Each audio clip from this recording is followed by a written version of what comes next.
Hello and welcome back to my channel, Checks, Captures, Threats, and today's episode, in episode 16, we'll be going over how to defend.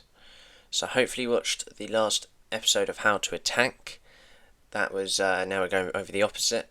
So obviously last episode we had the pawn attack, the sacrifice, and all of that. This time we have 4 examples on defending the centre. We can use the French defence from that, so as we've just gone over last video. We're then going to do how to positionalise your pieces for defence. Then we're going to have retreating and how it is useful, and also how pawn structure can be helpful to defend. Okay, so in example 1 we're going over how to defend the centre here. So obviously the main part of the opening you want to control these 4 squares. You know, that's why most openings start with e4 or d4. So here, we're going to go over the French here. e4 played, then after e6, d4 and d5. So this was the French defence, obviously. Now, remembering that we've got white contains all of these squares, technically, with black having these 2 quite secured.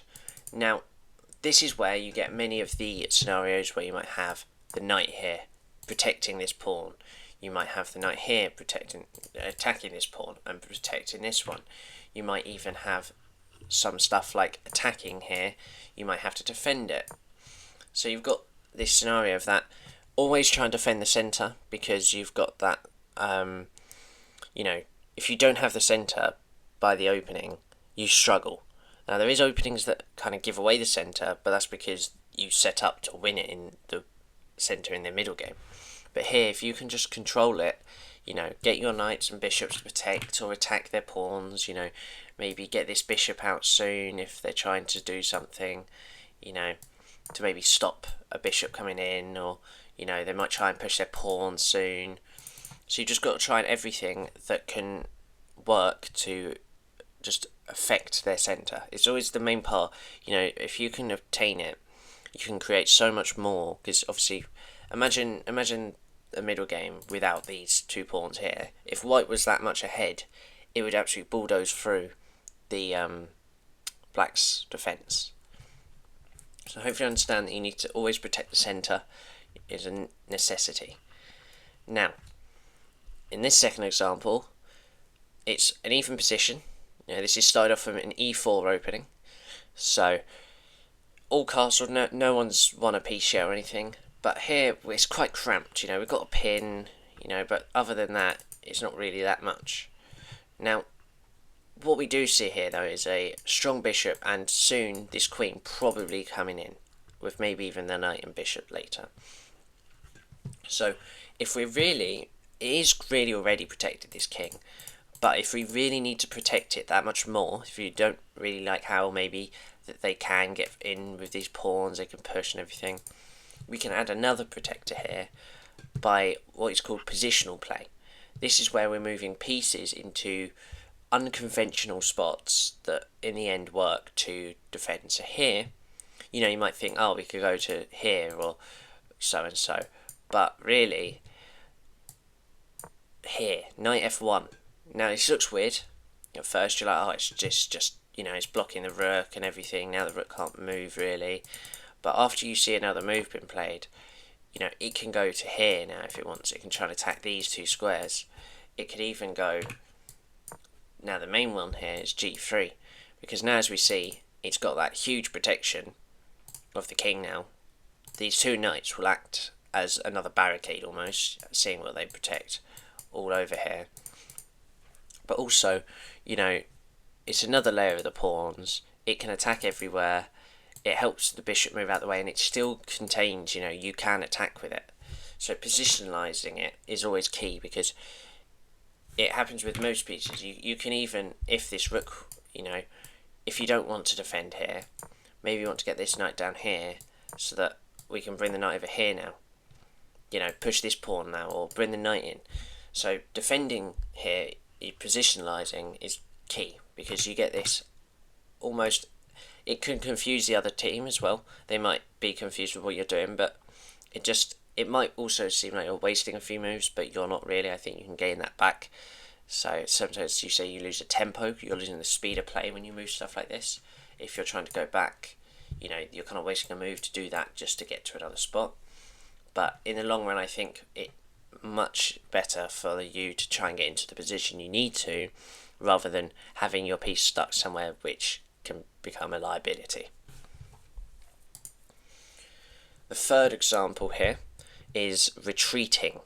So here it's white's go. Now, obviously, you want to attack. You know, your same amount of pieces here. You might want to attack their bishop. So now, let's say they bring the bishop here. So it's completely protected, as we know. They're doing their defending. Now, so you may think, okay, well, let's continue an attack. Let's maybe go here. You know, we got this protection as well, but you're not really doing anything. And now this king can become quite the liability in the fact that, you know, this rook can come in now and quite easily put a pin. And it's not like, you know, we don't need this to happen. So what you can do here is we've done our attack. Now we can just simply sometimes go all the way back. Now, why this might be good is we've moved their piece into sometimes a worse position. You know, now instead of being here, it's gone to here. So it could be better, but also we have moved it. So we have done something. Also, it's kind of like positional, where we've now moved it back and we can go to another square here. So now we've gone back to the original square. We can now, if they play a move, we can now do stuff like bring it all the way over here for a check, for example. And then when it moves, you know, we can retreat again if we want to. Or now, because we've done that, we've forced the king into another spot, we can then create another attack here. So we've now kind of forced a few moves here that just once retreating, you know, sometimes people imagine chess to be like a battlefield almost, you know, with all the pieces going in like war, but it sometimes isn't that. And you just move back sometimes, retreat, you know, it is alright. It's not going to be something where you have to attack every 2 seconds, you know, here. You don't have to do stuff like, let me go back to here, you know, I have to go here, and then even if it does move out of the way, then, you know, like, I'm going to have to attack the 7th rank, and then if you do get, you know, and then soon you just start losing pawns, then you're worried now because this is all pinned, and I think you can get overwhelmed with the amount of attacking you do as well, so just make sure you have the same level of defending as attacking. And now the last example here is how your pawn structure can become a shield. So here we've got a very good pawn structure for white, as we see, all connected with the king in play, and we have a very bad pawn structure for black with the king not in play. And what we can see here is how almost black could not really get through to any of this. His king's not in place, these queenside pawns are all fine, you know, and because our king's in play, we can just play moves like here, attacking straight away. You know, if they do capture, look how easy it is to infiltrate. You know, they try and defend, but we just will always win a pawn. But, you know, even if we try and let black go through with it, we can always just kind of block him. You know, if we just try to deliberately block him, you know, look, we've got this where they're going to struggle.